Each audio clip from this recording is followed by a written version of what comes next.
जय माताजी मित्रों, आज આપણે આવી પહોંચ્યા છે મિની દ્વારકા એટલે કે ધીમાધામ, જ્યાં ધનેધર ભગવાન બિરાજમાન છે, ઢીમણનાગ બિરાજમાન છે કે જ્યાં આગળ ઢીમણનાગનો ટૂંક સમયની અંદર ભવ્યથી અતિ ભવ્ય કાર્યક્રમનું આયોજન કરવામાં આવેલું છે। તો આપણે આપણા વચ્ચે ઉપસ્થિત છે દાદાના ભક્તશ્રી કે જે આપણને જણાવશે। ધીમા ગામની પવિત્ર ધરા ઉપર આજે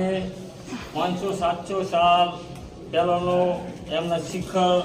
જ્યારે મુસલમાન બાદશાહ આવેલો અને શિખરને વધ કરી અને નેચે પાડવામાં આવેલો, ત્યારથી 500-700 વર્ષથી આ શિખરનું કામ બાકી હતું અને દાદાએ એવી રજા આપી કે હવે આ શિખરનું કામ કરો અને એના માટે ધીમા ગામના અને ઢેમેજા પરિવારમાંથી આ શિખર મંદિર બનાવ્યું અને ધીમા ગામને સૌને સાથ સહકાર આપી ધીમા ગામને સૌને સાથે લઈ અને મંદિરનું ભવ્ય કામ બનાવ્યું અને એના માટે શિખર પ્રતિષ્ઠા થઈ રહી છે। ધીમા ગામમાં તારીખ 8/6/2023